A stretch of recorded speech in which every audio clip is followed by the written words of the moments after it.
देख रहे हैं देश प्रदेश खबर। बने रहे हमारे साथ। 3 अध्यादेशों के खिलाफ जारी किसानों की लड़ाई में अब हरियाणा डेमोक्रेटिक फ्रंट भी कूद पड़ा है, जिसको लेकर आज अंबाला में हरियाणा डेमोक्रेटिक फ्रंट की नेता चित्रा सरवारा ने प्रेस कॉन्फ्रेंस कर 3 अध्यादेशों को ध्वनि मत से पारित होने पर सवाल उठाए और कहा कि सरकार ने किसानों के ध्वनि मत को नहीं सुना, जो कि बिल्कुल गलत है। चित्रा सरवारा ने इस दौरान मीडिया से बात करते हुए कहा, आने वाले दिनों में हरियाणा डेमोक्रेटिक फ्रंट किसानों के मुद्दे को लेकर राष्ट्रपति के नाम ज्ञापन सौंपने का काम करेगा। हरियाणा डेमोक्रेटिक फ्रंट का स्टैंड और आने वाली हमारा जो फ्यूचर प्रोग्राम्स है, कुछ इस पर हमने चर्चा करी है। पीछे अभी संडे को हमने देखा कि जिस तरह से अध्यादेशों को पारित करा गया ध्वनि मत के साथ, और जो सड़क पर हजारों देश के किसान उतरे हुए हैं, उनके ध्वनि मत को इग्नोर कर दिया गया, उस ध्वनि मत से सरकार के कानों पे जूं तक नहीं रहेंगी। ये गैर संवैधानिक था और ये साफ दर्शाता है ध्वनि मत से वोट लेना कि इस भाजपा सरकार को, जिसके अपने 1/3 मेंबर थे सदन के अंदर, बाकी उनके गठबंधन के थे, उन्हें भी विश्वास नहीं था कि अगर बटन दबाकर वोट ले ली तो इस मत को पास कर दिया जाएगा। इसीलिए जहां उनके अकाली दल जैसे पुराने उनके साथी इस मुद्दे पर उनका साथ छोड़ रहे हैं, उन्हें भी पता था कि किसी को मंजूर नहीं, ना सड़क पे, ना खेतों में किसानों को, ना जनता को, ना उनके साथियों को।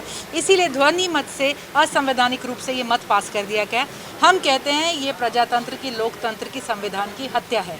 अब देश के पास और हर व्यक्ति के पास एक ही मौका बचा है इंसाफ का, वो है हमारे राष्ट्रपति। हम आने वाले दिनों में हरियाणा डेमोक्रेटिक फ्रंट आदरणीय राष्ट्रपति जी के नाम एक ज्ञापन भेज रहे हैं। हर तरफ हमारी टीमें अपने एसडीएम के माध्यम से ज्ञापन भेजेंगी, जिसमें हम मुख्य तौर पे उनसे कुछ मांग कर रहे हैं। सबसे पहली मांग तो हमारी उनसे ये है कि वो ये जो बिल उनके पास हो गया है, इस पे साइन करके इसे एक्ट नहीं बनाएंगे, वो इसे वापस भेजेंगे, वो इसमें कुछ सुझाव लागू करेंगे, कुछ संशोधन का वो करेंगे सुझाव, और साथ ही में वो इसे किस तरह पारित करा जाए इस माध्यम पर भी जोर देंगे कि दोबारा से ध्वनि मत में इस तरह का जो है अंधेर ना करा जाए जनता के साथ। हमारी कुछ मांगे हैं आज, उसमें मुख्य तौर पर है कि सरकार ये सुनिश्चित करे कि एमएसपी से नीचे किसी भी माध्यम से, चाहे वो मंडी है, चाहे वो प्राइवेट प्लेयर है, किसी भी माध्यम से एमएसपी से नीचे कभी भी फसल खरीदी नहीं जाएगी। ये लिखित में दे, जुबानी ना दे। और साथ में हमारी उनके साथ एक मांग और है कि जो क्वालिटी का निरीक्षण होएगा वो किसी थर्ड पार्टी से करा जाए। खरीदार आके किसान को ना बताए कि तेरी कितनी गीली है, कितनी सूखी है, थर्ड पार्टी निरीक्षण करा जाए। तीसरी डिमांड हमारी इसमें है कि जितना भी किसान फसल पैदा करे उसे उठा लिया जाए। चौथी डिमांड हमारी इसमें यह है कि जो इसमें शिकायत के माध्यम दिए हैं, इंसाफ का जो माध्यम दिया है, एसडीएम एक सशक्त माध्यम नहीं है। सालों से गन्ना मिलों से अपना बकाया लेने के लिए किसान एसडीएम के चक्कर काट रहे हैं, उन्हें वहाँ पे इंसाफ नहीं मिलता है। और जो हमारा इसके अंदर है, हम चाहते हैं कि आने वाले समय पर भी किसानों के साथ इस तरह का संवेदन जो किसी भी तरह से इन्होंने कार्यक्रम ना करा जाए। और हरियाणा डेमोक्रेटिक फ्रंट चौधरी निर्मल सिंह जी के शब्दों में एक मैसेज देना चाहता है, जो भी व्यक्ति किसानों के साथ और किसानी के साथ आज खड़ा है वो अपने आप को अकेला ना समझे। हमने अब तक किसानों के मुद्दे के साथ अपना साथ दिखाने के लिए उनके पीछे खड़े रहे हैं, लेकिन आने वाले समय पर एचडीएफ फ्रंट अपनी तरफ से आगे होकर सड़कों पर उतरकर, लोगों में उतरकर इस प्रोग्राम को उठाएगा, चलाएगा। सत्ता जो है, राजनीति है, उससे दूर रहना मान लीजिए आज ज़रूरत हो सकती है किसान पक्ष के लिए, अपनी बात की जो है उसका वजूद दिखाने के लिए कि ये कितनी उनकी जेन्युइन बात है, कितनी सच्ची बात है।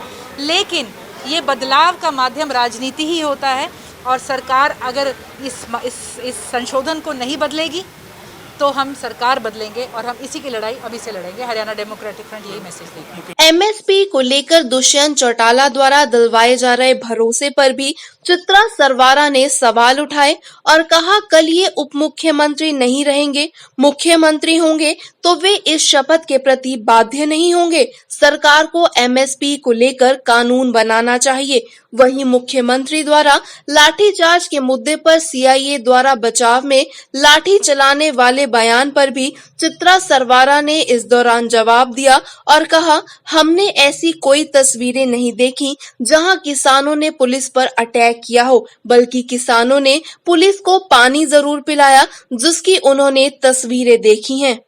देखिए, शब्दों में कहने की क्या ज़रूरत है। कल ये मुख्यमंत्री नहीं रहेंगे, कल कोई दूसरे मुख्यमंत्री होंगे, तो वो तो इस शपथ से बाध्य नहीं होंगे ना।